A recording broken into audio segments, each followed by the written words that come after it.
What's up, everybody? What's up, guys?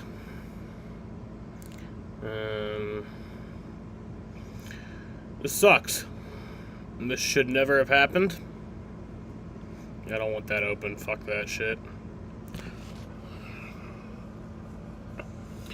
Yeah, this is definitely been top 3 worst days of my life today. Yesterday, I don't know, like it wasn't as bad yesterday. Yesterday was still my birthday, and like, I don't know, I woke up and I was processing it, and don't get me wrong, it did ruin my birthday, but I don't know, today, man, it's been a lot tougher today to deal with.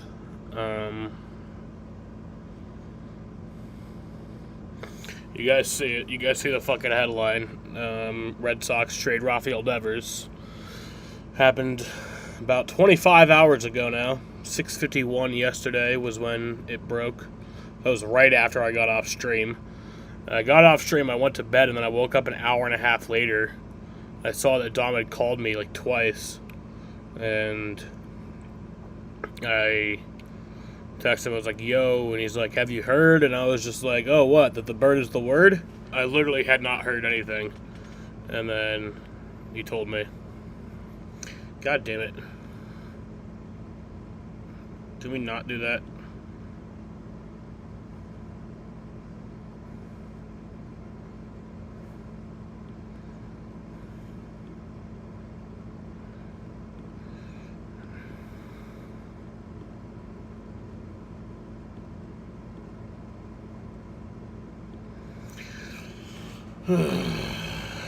It's not a happy Monday, Daniel. It is not a happy Monday. I can tell you that much. I can tell you that much. But yeah, this press conference will be live in about 4.5 minutes. We're going to see what the hell Sam Kennedy, the one of the co-owners of the Red Sox, and Craig Breslow, who is the GM. We're going to see what they fucking have to say. They are still in Boston. They did not make the trip to Seattle. And they'll be speaking via a Zoom meeting. Fucking Sam Kennedy is the president and CEO of the Boston Red Sox, so he is not the owner. That was a... See, that's how fucking little I care about these people, is I don't even know. I don't even fucking know, you know? Craig Breslow is the president of baseball operations, which is the GM.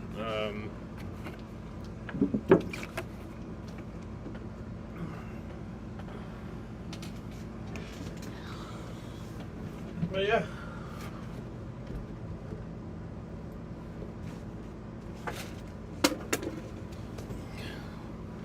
I worked today. I worked 10 hours and I was miserable the entire time. Like, everybody was like, I've never seen you this sad before. Like,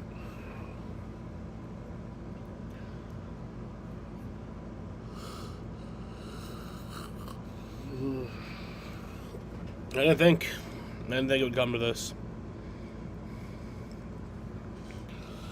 Genuinely did not think it would come to this.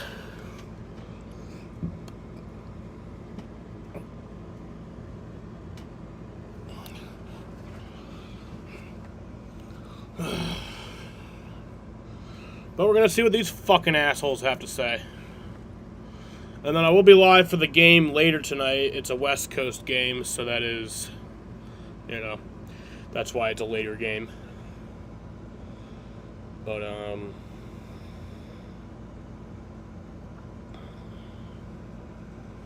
I was literally listening to, like, radio, Boston sports radio, like, all day on 98.5, the fucking Sports Hub. Yeah, I was listening to that literally all day. And at work. Not supposed to have earbuds in at work, but I did. I sure did anyway.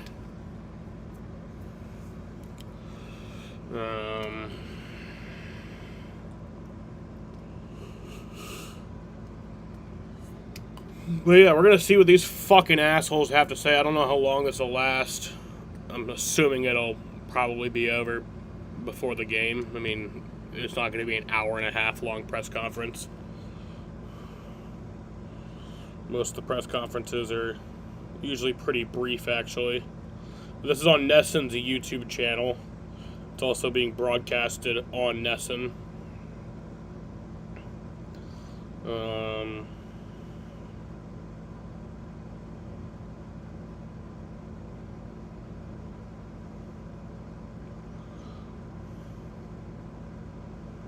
Yeah, it probably only lasts like 20 to 40 minutes. Depending. It could even last less than that. I wouldn't be incredibly surprised. But I mean, it's got to be over by the time the game's supposed to start, because they got to broadcast the game.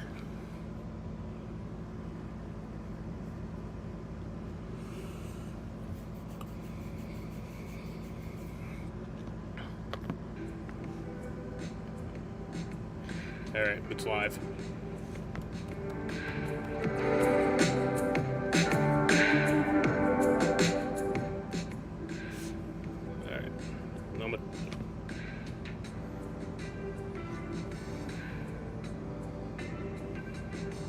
I don't want to get NESN copyrighted music.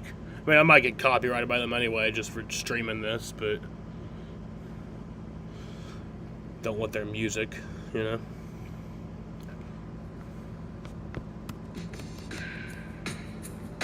It's 8 p.m.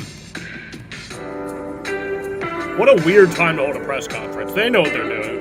They're hoping people don't tune in, but we're fucking tuning in. They're hoping that everybody's like, it's 20 minutes before the NBA Finals. Let's fucking...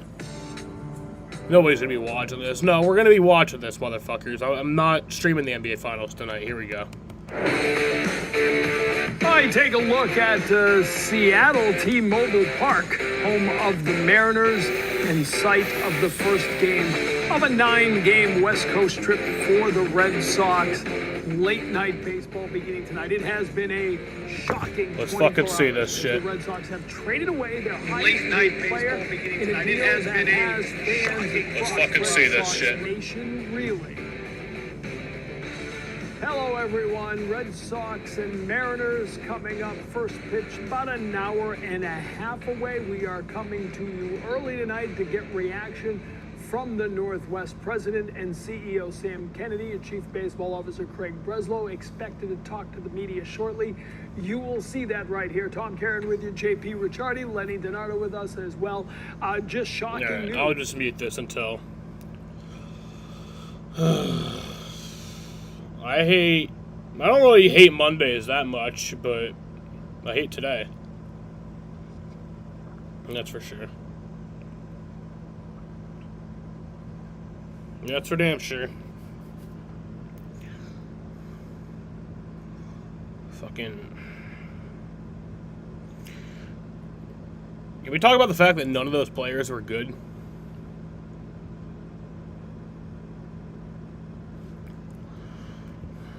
Fucking, I think Jordan Hicks is like the best player of those, but he has like a over 6 ERA this season.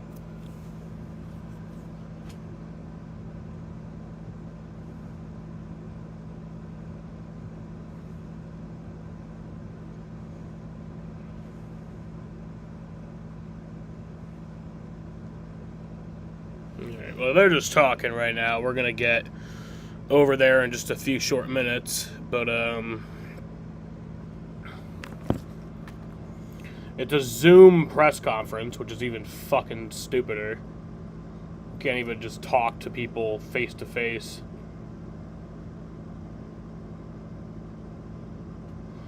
Over 3,000 people in the live stream, fucking getting ready to watch this. Kyle Harrison, Jordan Hicks, minor leaguer James Tibbs, and Jose Bayo for one of the greatest players to ever put on a Red Sox uniform. And one of these guys doesn't even have a fucking picture. Look at that. Doesn't even have a fucking picture. That's That's how bad he is.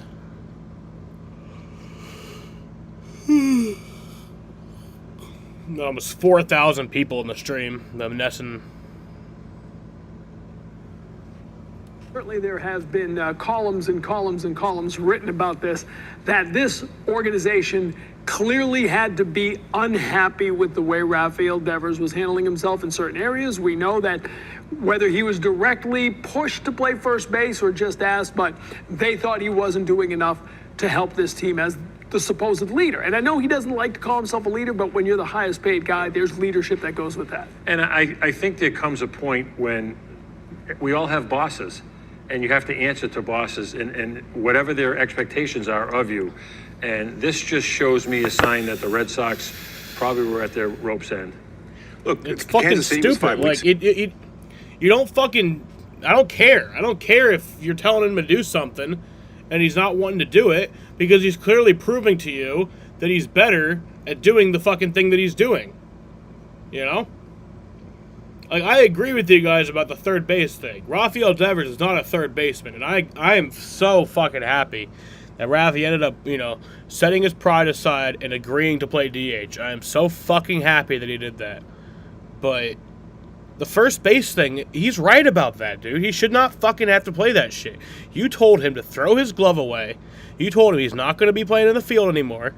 And then all of a sudden, Costas gets hurt, and you're like, hey, buddy, you want to play first? Fuck no. Fuck no.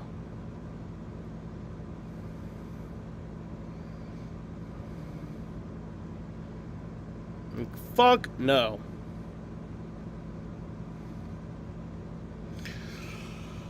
So yeah, no, I don't care about the whole answering to a boss thing. When you are the franchise, you are the fucking boss. That's the way I see it.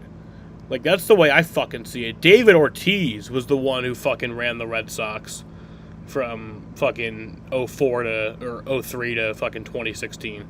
He was the one who ran that franchise, not the fucking owners, not the fucking CEOs, not the GMs. None of those bitches. Like, when you're the fucking best player on the goddamn team, you get to make the fucking calls. That's the way I see it. I'm like the best employee at work, you know? That's why I was able to tell them, hey, I'm not working nights anymore. I'm working day shift. Like, that's how that works. That's literally how that works.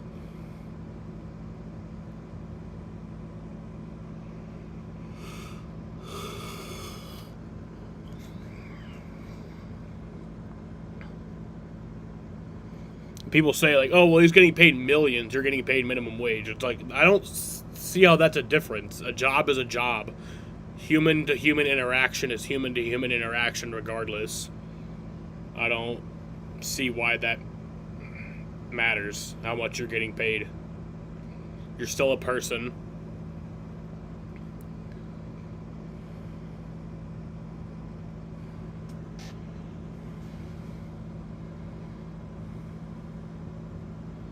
All right.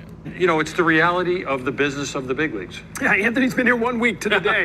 And welcome to Red Sox Nation. All right, Sam Kennedy, President and CEO of the Red Sox, has just started talking to the media. Let's hear what he had to say about this blockbuster trade.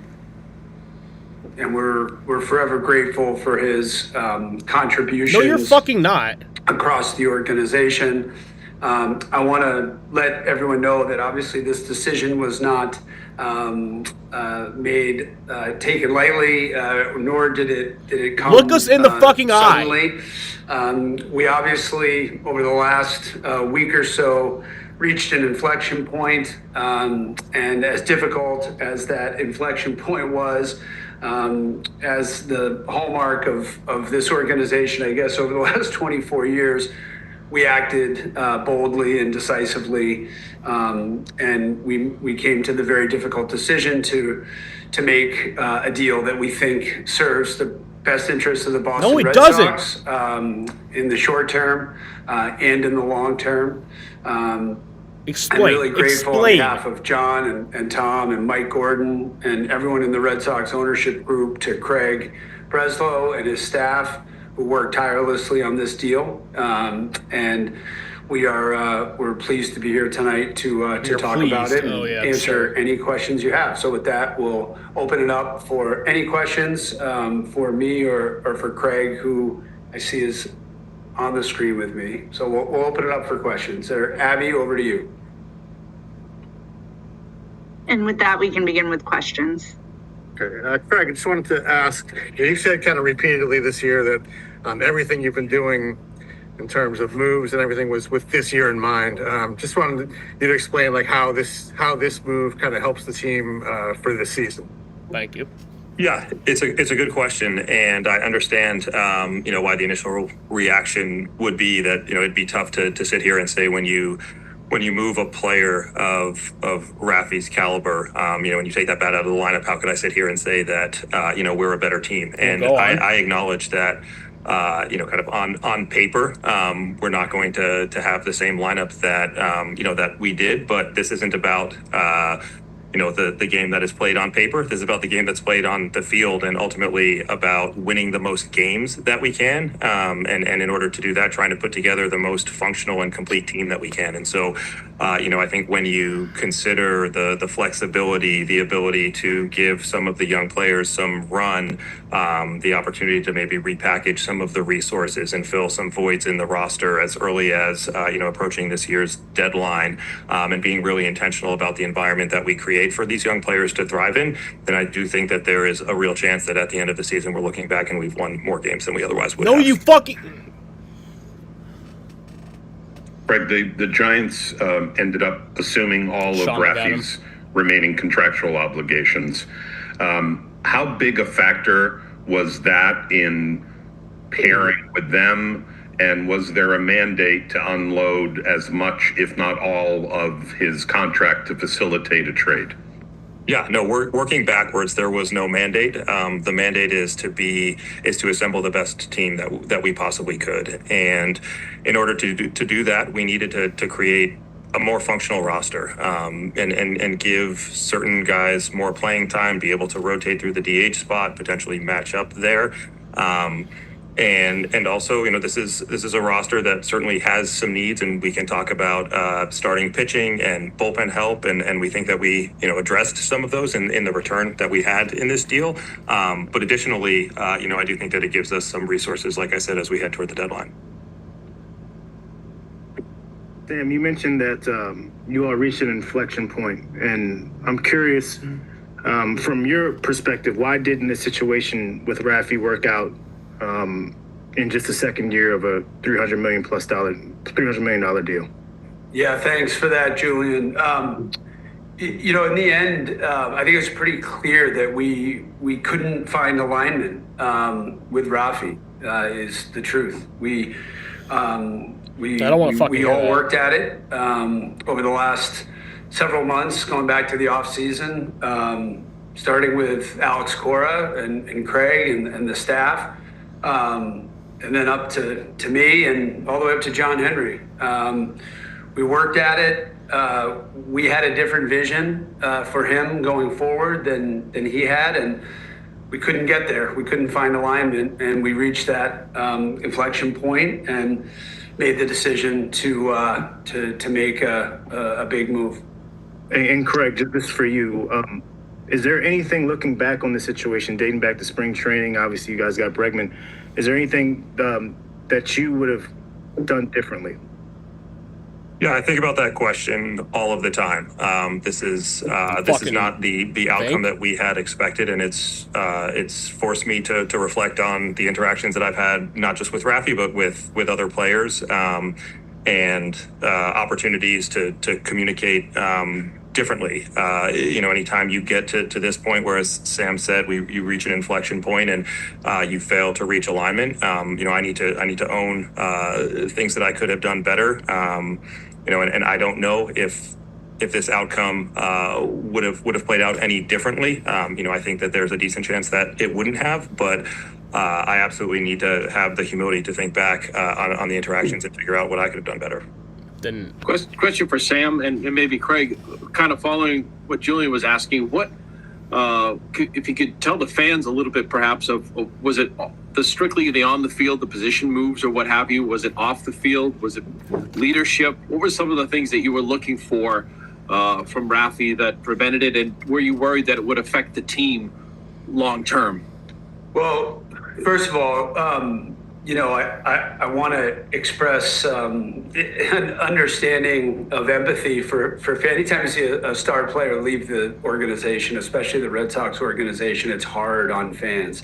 And Brez and I are in the privileged position to be in a spot where from time to time we have to make really hard calls and hard decisions, as is John Henry and Tom Werner and Mike Gordon and our ownership group. That goes with the territory. These decisions are on us. And so we understand that many fans may be feeling disappointment. And so we understand that. In terms of what was missing, it just was that alignment in terms of what then we you fucking felt agree to we disagree, needed, all right? that would be in the absolute best interest of the ball club. That's a non-starter for us. We have to have that. We couldn't get there, and as Brez said, maybe we need to look back at things we could have handled better.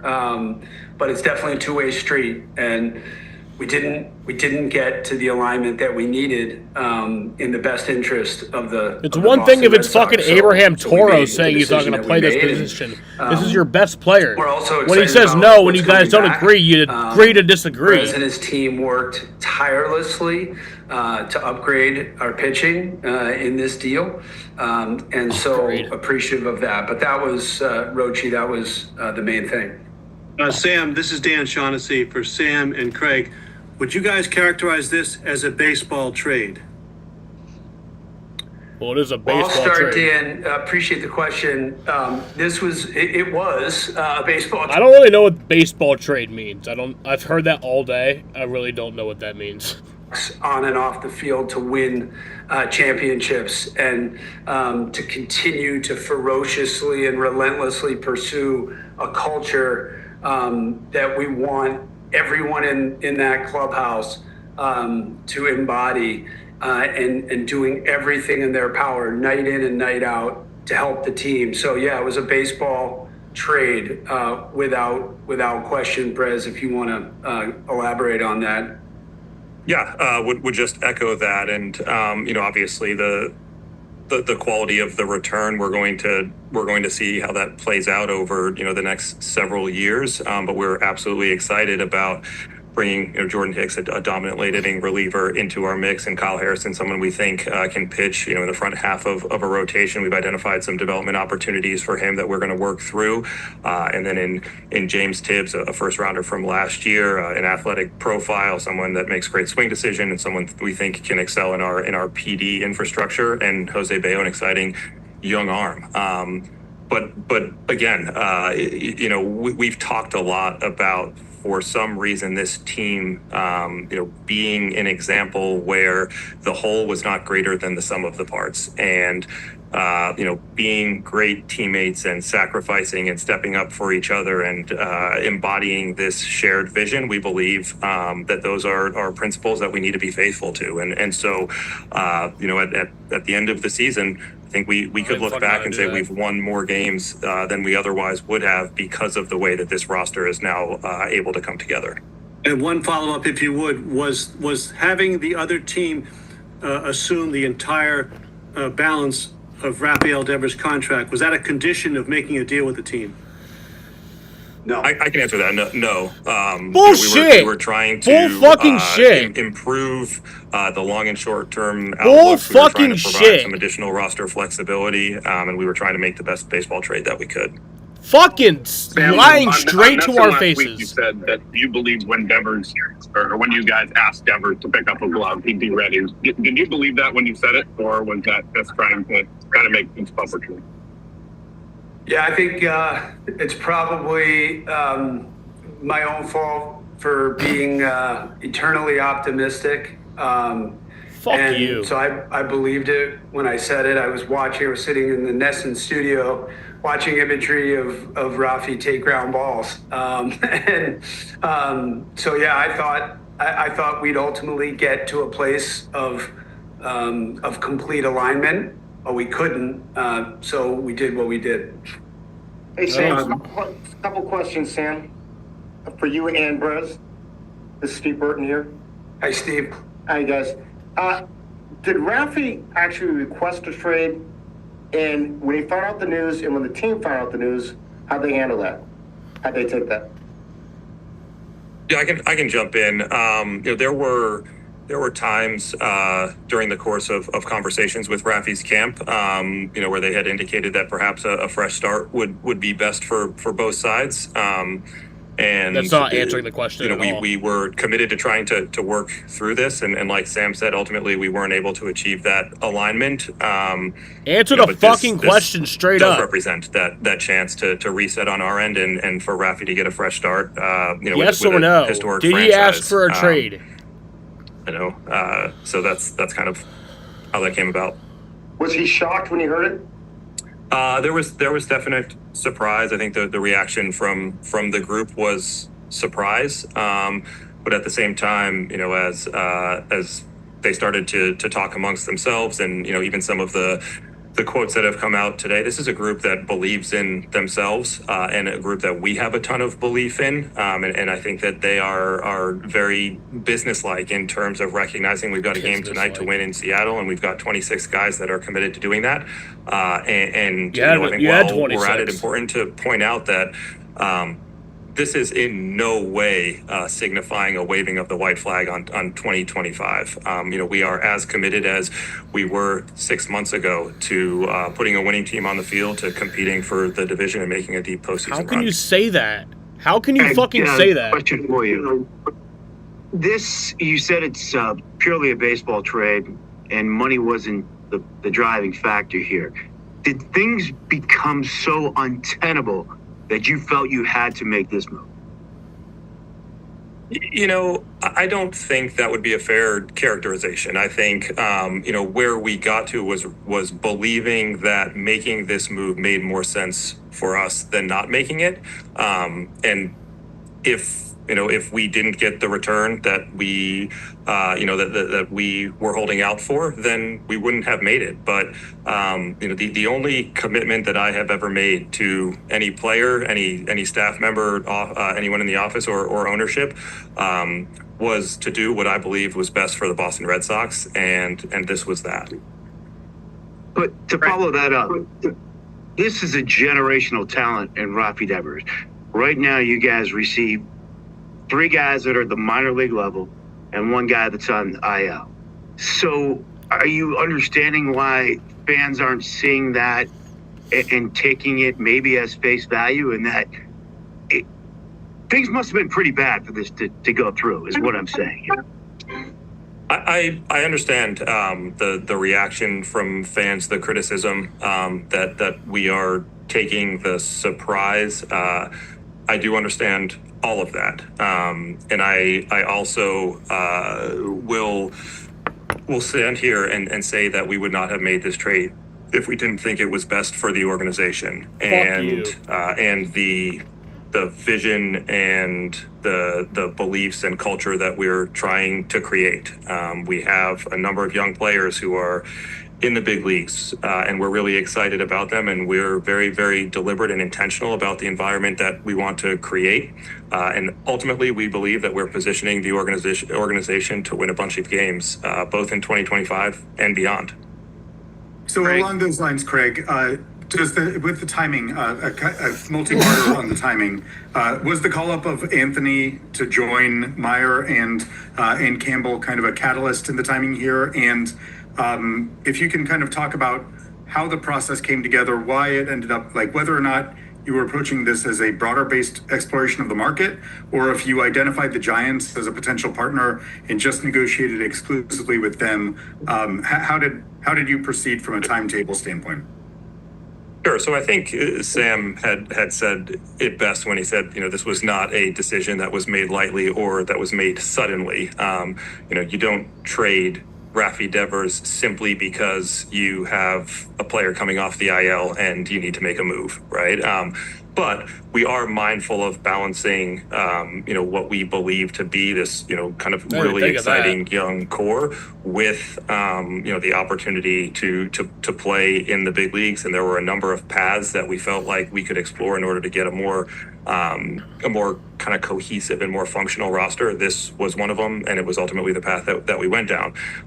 Now, whether or not we negotiated with one team exclusively, I have seen some commentary that we didn't shop this deal, whatever that means, and I don't know that it makes a ton of sense to get into the kind of mechanics or strategy, but I do believe we had a thorough process, and we had a good idea of what the market would or could look like, and this was a deal that we felt like made sense, and the reason that we executed it, as difficult as it was. One quick follow-up on that.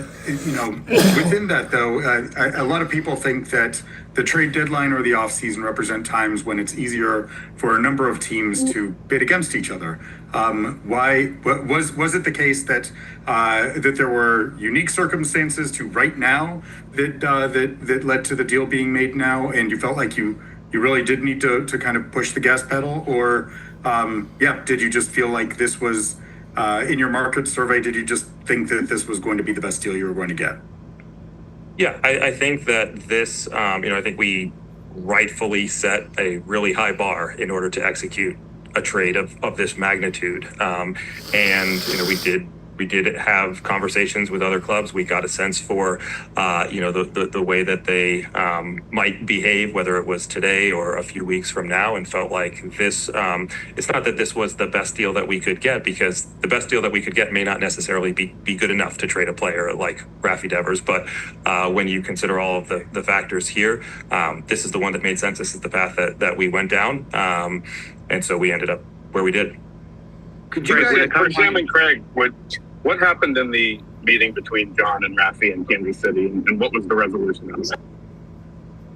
Sorry, you had asked what was the meeting between John and Rafi? The Kansas City meeting. You know what the fuck he's talking about. That's what he asked. I can take a stab, Grez. That meeting was full of candor, openness, honesty between both John and Rafi, and Brez has had many discussions with Rafi. I've had discussions with Rafi. AC's had discussions with Rafi that have been candid, honest, direct. AC's the only one I fucking trust. We weren't able to get there on a shared vision for his role going forward, and it's okay. This sometimes happens in a long-term relationship. It's not okay. And we hopefully did the absolute best thing in the best interest of the Boston Red Sox, and in this case, in Rafi Devers. And like I said, we really wish him well. But we've had lots of open discussions with our clubhouse every year since we've been here in a quarter of a century. Perhaps this year more than even ever before, because there's such a commitment and a desire to get the most out of the 2025 Boston Red Sox. Sam, you mentioned Rafi's role going forward and what the organization saw it as being. Could you specify what it is, whether it's a defensive position, whether it was leadership, whether it was interacting with media, whether it was sponsorship commitments to the team? What exactly did you see him doing that he was either unwilling or unable to fulfill? Thank you. Good question. No, I think it's best to just leave it at we just didn't have the same shared vision for answer the fucking question for the team. On the field, and this was a baseball deal as articulated. Fuck you. Hi, Sam. Hi, Craig. Matt McCarthy with the Sports Hub. Sam, as you just said that this was a baseball decision, and maybe this is a better question for you, given you've been here a little bit longer than Craig, but over the course of the last 5 years, you've traded an undeniable first ballot Hall of Famer in Mookie Betts, and now a player who might be building his own Hall of Fame resume in Rafael Devers. So I guess simply put, why does the organization keep doing this? And what are Good the question. organizational factors that have created an environment where the Boston Red Sox are, I guess, repeatedly trading away Hall of Fame talent? Thank you. It's a good question. Yeah, thanks, Matt. Understand the question. Each and every player decision is its own individual decision. And as I said at the outset, it's really, really hard when we either can't line up with our own players who become free agents, or we don't line up on extensions. Obviously, very different circumstances. But I'll put our record up against anybody else's in Major League Baseball over the last 24 years. We're incredibly proud of what we've built here. We've got more trophies and banners to show for it than any other organization in Major League Baseball, and we are so proud of that. And this clubhouse believes in itself, and we believe in them. And I think our players are going to be pretty vocal over the next couple months about the belief in themselves and what they've been put together to do. Craig Breslow, it's easier for me to talk about him. He knows what it means to be a World Series champion in Boston. His tenure here, albeit short, has been defined by bold, decisive, aggressive moves. Probably feels a lot more than 2 years in the role. But a lot of the moves that he's made have been bold and decisive and rooted in what is in the best interest of the baseball team. We're never going to shy away from big, bold decisions. We'll get a lot wrong, and hopefully we'll get more right than wrong. And we'll keep adding trophies to that case and raising banners here at Fenway. We are going to rejoin the Zoom press conference in just a moment, but it is the bottom of the hour, and we want to officially kick off our pregame coverage as the news of the Rafi Devers trade continues to reverberate throughout Red Sox Nation and really all of baseball. We shift into pregame coverage now with 1 hour to go until the first pitch in Seattle.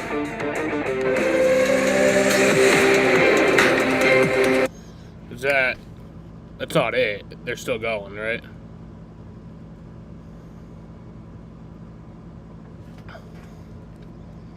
Obviously he has a big presence in the lineup. And we'll miss that, but we can't really just sit here and harp on that. I don't think that does anybody in this room any good. I don't think that, that's what the fan base wants to hear us say either. Quite frankly, it's why is that the realest answer that I've heard in the past fucking 30 minutes? Why is that the realest thing anyone's said in the past fucking half hour? Jesus fucking Christ. Up to be the team that we want to be. It's just a trade at the end of the day. I mean, he's a great player, and it's baseball, and trades happen all the time, so. Kind of curious to see if you got, there's still time left before the deadline.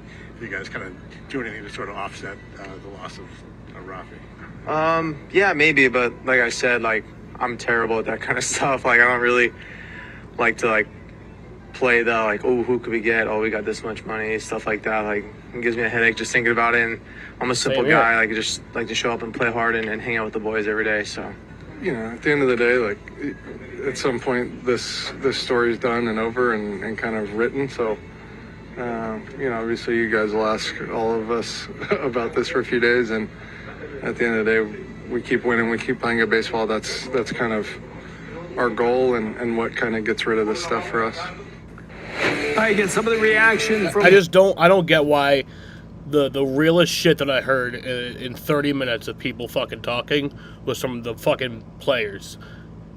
The players, the people who just play the game, not the people who are making the actual fucking decisions, can't say any fucking thing that means anything.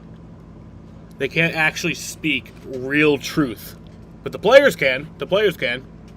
Presented by Rodenizer Home Services, Tom Karen, JP Ricciardi, Lenny Donardo. We're going to rejoin that Zoom press conference in just a moment, but interesting to hear some of the questions, really interesting to hear some of the answers.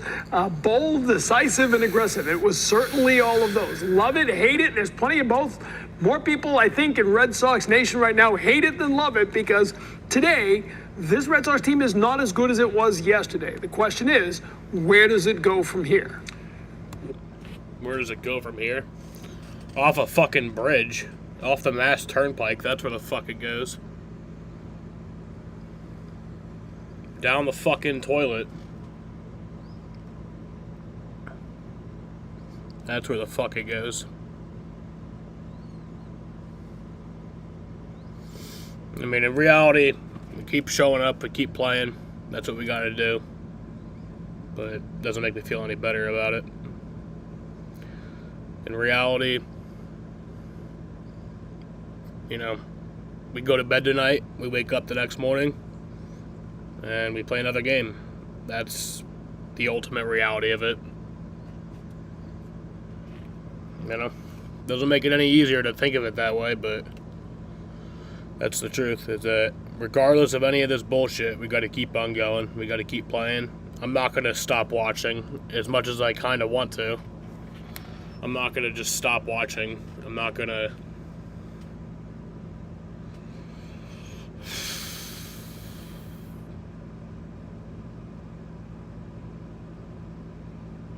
But man, this is really testing me. And to see these fucking dipshits just come in here and lie straight to our faces, talking straight bull. I don't know what I expected. I don't know what I fucking expected. I really don't. This is the most abusive relationship I've ever been in with anyone. Like, and I've been in some pretty shitty relationships with people, you know. But just come and lie straight to our face after you fucking hurt us. After you just fucking ripped our hearts out and threw it on the ground and stomped on it. And then lied to us.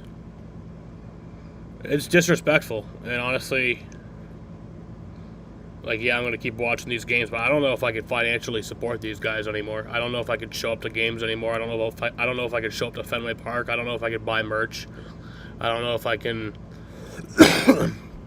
you know, financially support them, but I guess I am. And I buy MLB TV, they get a portion of that. So, you know, even if I were to be watching a different team, all the owners get a cut of the MLB TV shares. So,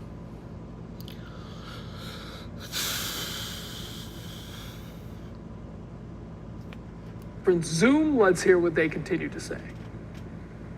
And just a quick follow-up to that, Sam, if you wouldn't mind, you know, I think a lot of fans would say, by the way, Betts, Devers, Lester, Chris Sale, you know, over the course of the last 10 years, are you concerned that that's becoming a part of the organization's culture? Thank you.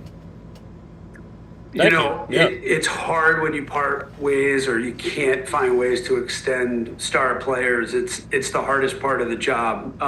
And so we appreciate the incredible fan support that we get year in and year out. And as Brez said, at the end of the day, this organization is about the overall team, not one individual player. And if we're going to be hoisting a trophy later this year in October, it's going to be because the guys in that clubhouse stepped up, not one individual guy.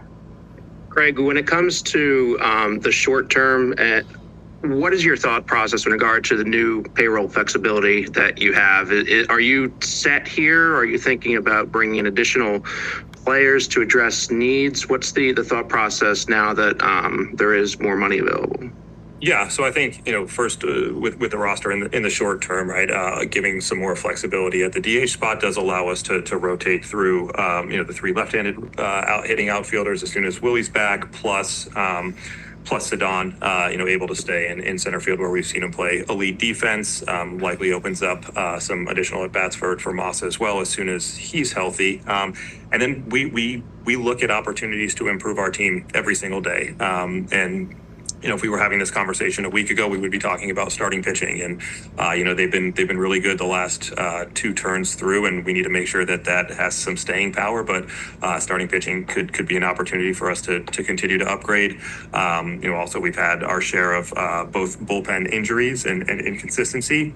in trying to get the ball to Aroldis, who's been so good late in games. So that's another potential pathway.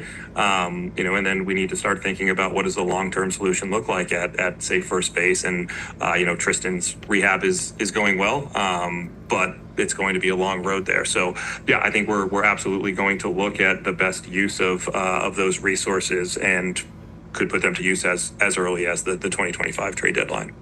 When it comes to reaching the inflection point that you described earlier, Sam, do you view this as being your responsibility as a front office? Is it more Devers' responsibility that you're unable? No, it's all John Henry. That's who it really is. These guys are just his fucking puppets who speak for him. It's even more insulting that he's not coming on here and fucking speaking directly to us. The most responsibility in this.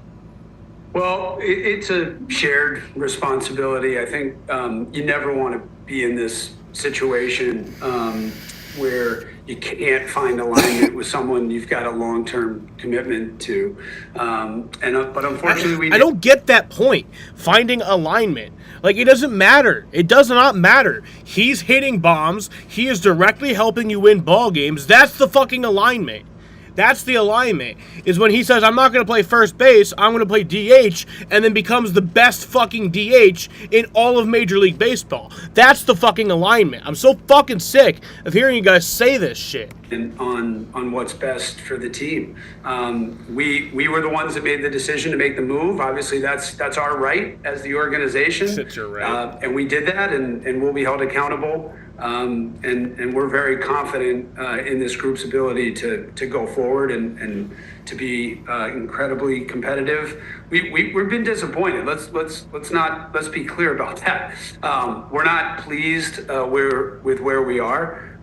We all had much higher expectations for this group, but we have not streaming NBA tonight, Andy. This bullshit is a little bit more important than that to me.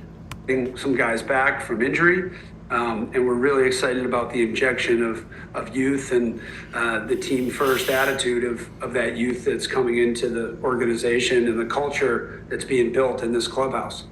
You guys talked about the inflection point here. If I can just jump in, just to follow up. Sorry, go ahead. Yep. Yeah, just to follow up on Sam's point there, just because I do think I also shoulder a significant responsibility here, and failing to reach that alignment, failing to find common ground, and I rethink each step along the way and question whether or not the approach that we had was. Why was that the realest thing that I've heard this entire press conference? Was him interrupting everybody, stopping everybody, and saying, I take part of the blame. That's like the one maybe possibly good thing they've said this entire fucking time. Talked about sort of the inflection point you've reached and the culture you want to have. And just relative to the timing of this deal, I mean, the team had won 5 in a row, 7 of 8. So what was the impact that you were seeing of Rafael's behavior on the team? Because at this particular juncture, it didn't seem to be affecting the team's performance on the field, which was as good as it had been all season. And so was this more something that was bothersome to the front office and ownership than it was actually impacting the team at this particular point?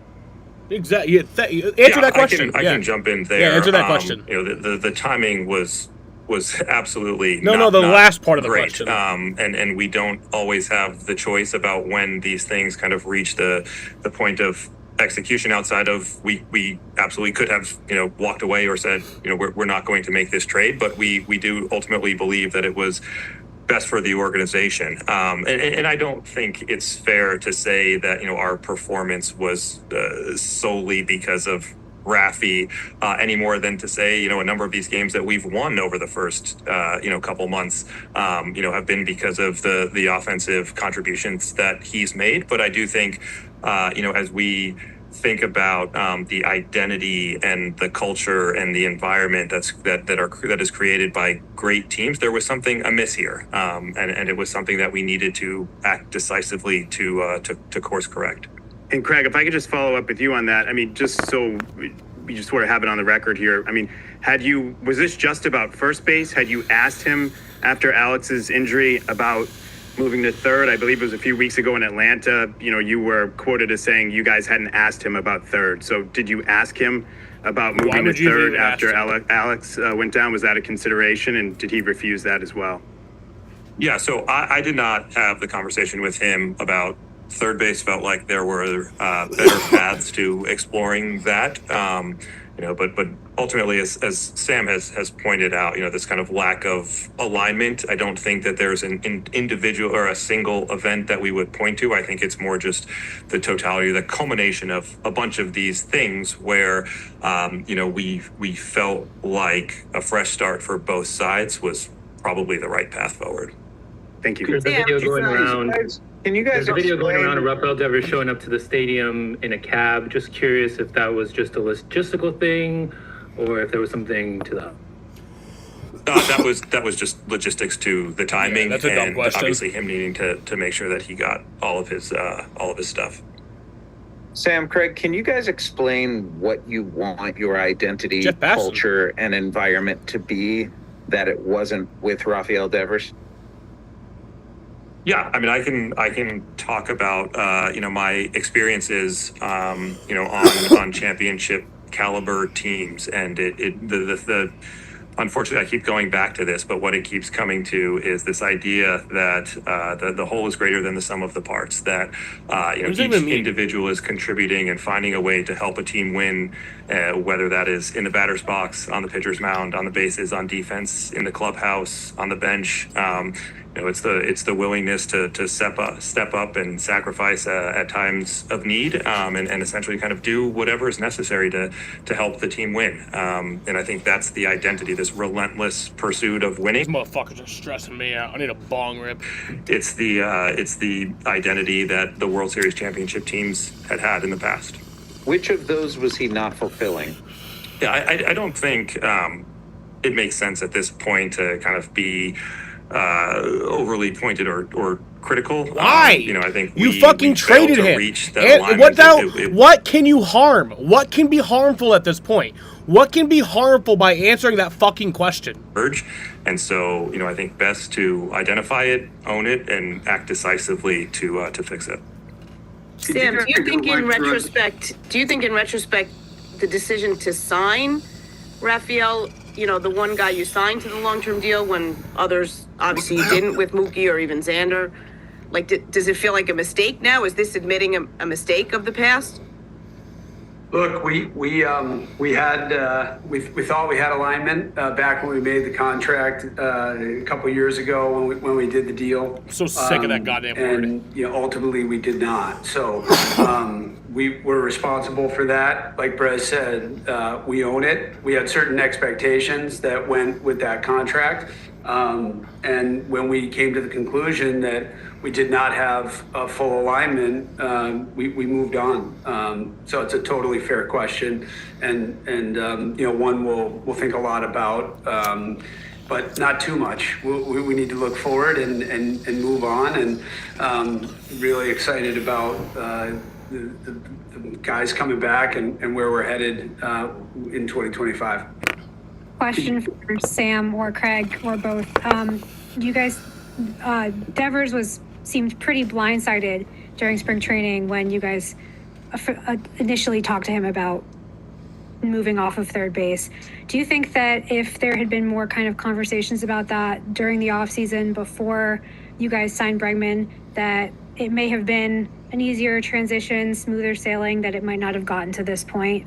Because there was a lot of Rafi is our third baseman from various people in the organization all the way up until the Bregman signing, and he seemed pretty taken aback.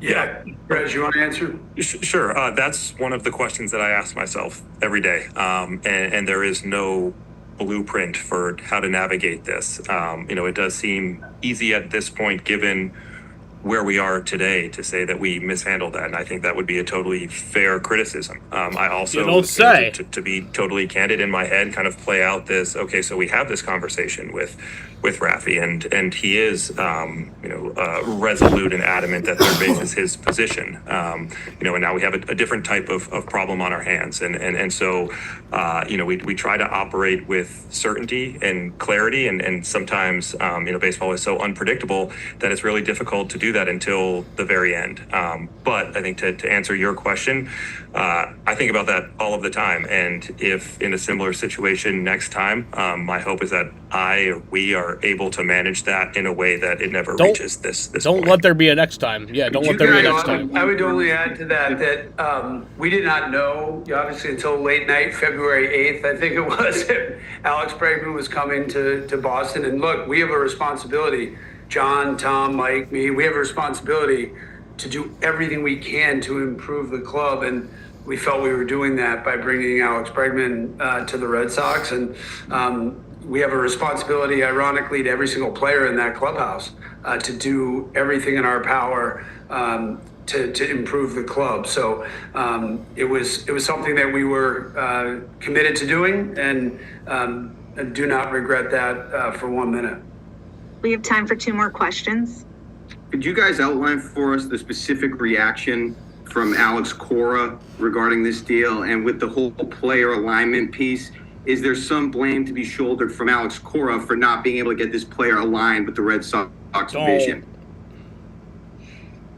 Yeah, I can. I can walk through the reaction from Alex, and Alex and we're talking multiple times a day. So this was not something that came from nowhere. We had some conversations. I let him know of the progress, and his position is the one that we share, which is what we believe is best for the Boston Red Sox is the one that we should act on. And when that's not what he thinks. When he has insights to provide based on really having his hands on the pulse of the clubhouse and player reaction, he shares them, and that's really important information. But I think he also understood all of the dynamics here and what we were trying to build in the short term and the long term, and understood the direction. And ultimately, Alex is someone who puts the Red Sox organization first, and so he is behind this and supporting it. He is not. That's definitely not true. And, I say this with full confidence that I couldn't imagine a better manager who could handle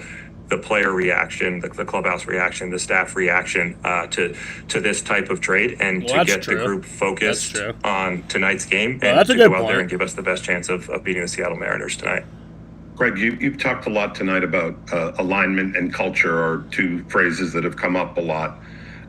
Do those take on added significance this year because you are introducing so many rookies and young players onto the major league roster, and you want to make sure that those concepts become even more important when there are younger, more maybe impressionable guys on the roster?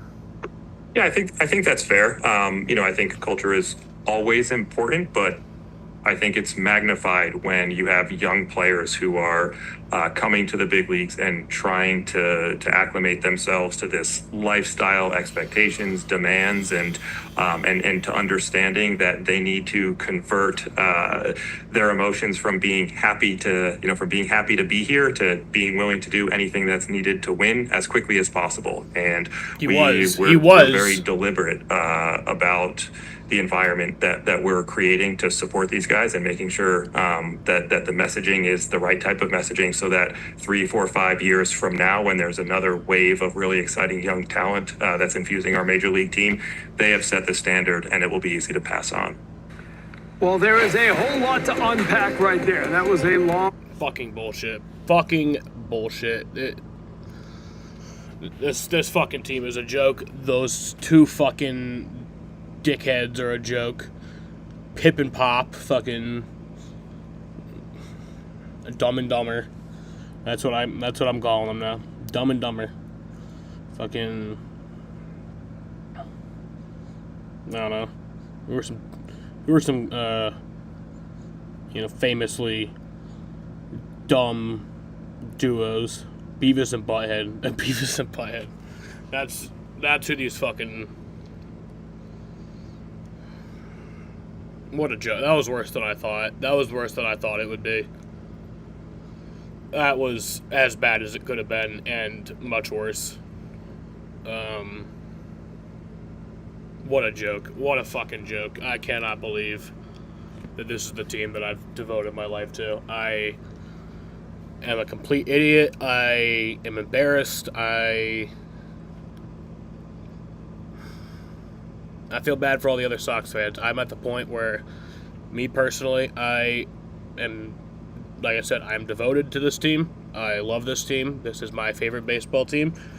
I love the 26 guys, or, well, 25 of them. I love 25 of the guys on the team. There's one guy that I have a problem with, a very big problem with, but we've talked about that. But I love those guys. They are the ones. They are the reason I watch. They are my happiness. They are what I look forward to every day. Not these fucking assholes. Not these rich pieces of shit who come on and literally spew corporate bullshit. Bullshit. That's what that was. That's what that was right there. That was fucking 50 plus minutes of them lying straight to our face, of them saying fuck you. That's them saying, hey, we see that you watch every night, we know how big of a fan you are, suck my fucking dick. That's what that was. And to them, I still support Raffy. Yeah, I love Raffy. I will still support Raffy all the way. And you know what, I hope he plays first. I hope he plays first in San Francisco to stick it to them. I hope he plays first base, DH. I hope he plays all 9 positions just to fucking stick it to them. Yeah. Fuck the Red Sox, but then again, I'm going to be live for the Red Sox in about 35 minutes. So with that, I actually do have to get off. I will be live very soon for the Red Sox and Mariners game from Seattle. Doing pregame right now. And then, yeah. Well, bullshit. Well, thank you guys for watching.